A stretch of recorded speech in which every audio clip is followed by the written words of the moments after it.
তুরস্কের কুর্দি অধ্যুষিত অঞ্চলের বিদ্রোহী গোষ্ঠী পার্থিয়া কারকেরেন কুর্দিস্তানে বা কুর্দিস্তান ওয়ার্কার্স পার্টি অবশেষে অস্ত্র সমর্পণে রাজি হয়েছে। এমনকি গোষ্ঠীর নেতারা পুরো আন্দোলনকে ভেঙে দেওয়ার কথা বলেছেন। এর মধ্য দিয়ে তুরস্কের 40 বছরের বেশি সময় ধরে চলা এক অস্থিতিশীল পরিস্থিতির অবসান হলো। ব্রিটিশ সংবাদ মাধ্যম দ্য গার্ডিয়ানের প্রতিবেদনে বলা হয়েছে, তুরস্কের বিরুদ্ধে যুদ্ধরত নিষিদ্ধ ঘোষিত কুর্দি বিদ্রোহী গোষ্ঠী পিকেকে তাদের কারাবন্দী নেতা আবদুল্লাহ আল ওজেলানের ঐতিহাসিক আহ্বানের পর অস্ত্রবিরতি ঘোষণা করেছে। ওজেলান এই সপ্তাহে গোষ্ঠীটির বিলুপ্তি চেয়ে তাদের অস্ত্র সমর্পণের আহ্বান জানিয়েছিলেন। ওজেলানের আহ্বানের পর এই প্রথম গোষ্ঠীটি ভেঙে দেওয়ার বিষয়ে তাদের অবস্থান স্পষ্ট করল। পিকেকের নির্বাহী কমিটি এক বিবৃতিতে বলেছে, নেতা আপোর শান্তি ও গণতান্ত্রিক সমাজ প্রতিষ্ঠার আহ্বান বাস্তবায়নের পথ সুগম করতে আমরা আজ থেকে কার্যকর অস্ত্রবিরতি ঘোষণা করছি। কমিটি আরও জানায়, আমরা এই আহ্বানের বিষয়বস্তু পুরো গ্রহণ করছি এবং এটিকে অনুসরণ এবং বাস্তবায়ন করব। আমাদের কোনো বাহিনী আক্রমণের শিকার না হলে তারা সশস্ত্র কোনো পদক্ষেপ নেবে না। তুরস্ক, যুক্তরাষ্ট্র ও ইউরোপীয় ইউনিয়ন কর্তৃক সন্ত্রাসী সংগঠন হিসেবে তালিকাভুক্ত পিকেকে 1984 সাল থেকে সশস্ত্র বিদ্রোহ চালিয়ে আসছে, যার লক্ষ্য ছিল কুর্দিদের জন্য একটি স্বতন্ত্র মাতৃভূমি প্রতিষ্ঠা করা। তুরস্কের 8,50,00,000 জনগণের প্রায় 20% কুর্দি। এর আগে 1999 সালে ওজেলান কারাবন্দী হওয়ার পর বহুবার সংঘাতের অবসান ঘটানোর উদ্যোগ নেওয়া হয়েছে।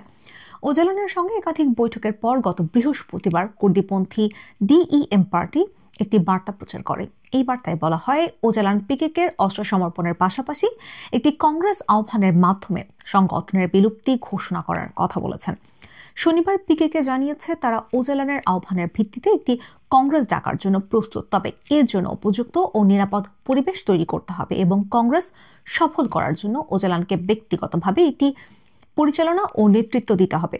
গোষ্ঠীটি আরও জানিয়েছে, ওজেলানের কারাগারের পরিস্থিতির উন্নতি করতে হবে এবং তিনি যেন শারীরিকভাবে স্বাধীনভাবে বসবাস ও কাজ করতে পারেন এবং তার বন্ধুদের সহ যে কারো সঙ্গে বাধাহীনভাবে যোগাযোগ রাখতে পারেন সেটি নিশ্চিত করতে হবে।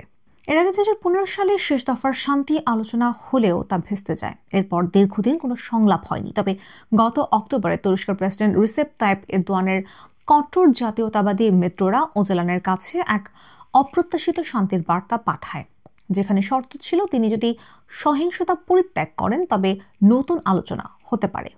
এরদোয়ান এই উদ্যোগকে সমর্থন করলেও তার সরকার বিরোধী পক্ষের উপর দমনপীড়ন চালিয়ে যাচ্ছে।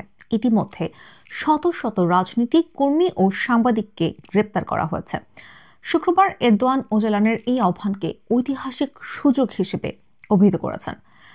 তিনি বলেন, তুরস্ক এই আলোচনাকে সফল পরিণতিতে পৌঁছাতে ঘনিষ্ঠভাবে পর্যবেক্ষণ করবে। এরদোয়ান বলেন, যখন সন্ত্রাস ও অস্ত্রের হুমকি দূর হবে তখন স্বাভাবিকভাবেই গণতন্ত্রের রাজনীতির পরিসর সম্প্রসারিত হবে। ওজেলানের এই আহ্বানকে স্বাগত জানিয়েছে ইরাক।